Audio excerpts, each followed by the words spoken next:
ಕೇರಳದ ಕನ್ನಡ ಮಾಧ್ಯಮ ಶಾಲೆಗಳಲ್ಲಿ ಪ್ರಥಮ ಭಾಷೆಯಾಗಿ ಮಲಯಾಳಂ ಕಲಿಕೆಯನ್ನ ಕಡ್ಡಾಯಗೊಳಿಸುವ ಕೇರಳ ಸರ್ಕಾರದ ಪ್ರಸ್ತಾಪಿತ ಮಲಯಾಳಿ ಭಾಷೆ ಮಸೂದೆ 2025 ಸಂವಿಧಾನ ಖಾತರಿ ಮಾಡಿರುವ ಭಾಷಾ ಸ್ವಾತಂತ್ರ್ಯದ ಮೇಲಿನ ಪ್ರಹಾರವಾಗಿದೆ ಎಂದು ಹೇಳಲು ವಿಷಾದಿಸುತ್ತೇನೆ ಎಂದು ಮುಖ್ಯಮಂತ್ರಿ ಸಿದ್ದರಾಮಯ್ಯ ಹೇಳಿದ್ದಾರೆ.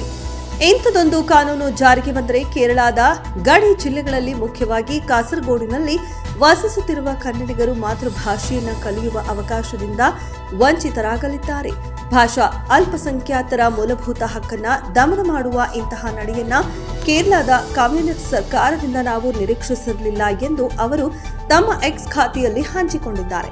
ಕಾಸರಗೋಡು ಇಂದು ಆಡಳಿತಾತ್ಮಕವಾಗಿ ಕೇರಳ ರಾಜ್ಯಕ್ಕೆ ಸೇರಿದ್ದರೂ ಅದು ಭಾವನಾತ್ಮಕವಾಗಿ ಕರ್ನಾಟಕ ರಾಜ್ಯಕ್ಕೆ ಸೇರಿದ್ದಾಗಿದೆ.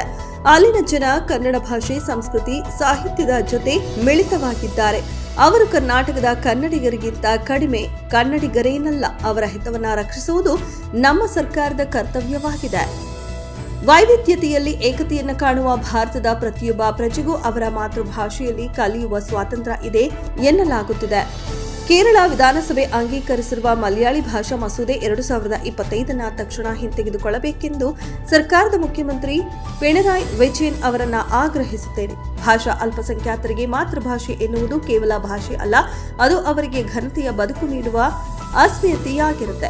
ಮಾತೃಭಾಷೆಯಲ್ಲಿ ಕಲಿಯುವ ಮಕ್ಕಳು ಸುಲಭದಲ್ಲಿ ವಿಷಯಗಳನ್ನು ಗ್ರಹಿಸುತ್ತಾರೆ ಎನ್ನುವುದು ವೈಜ್ಞಾನಿಕವಾಗಿ ಸಾಬೀತಾಗಿದೆ.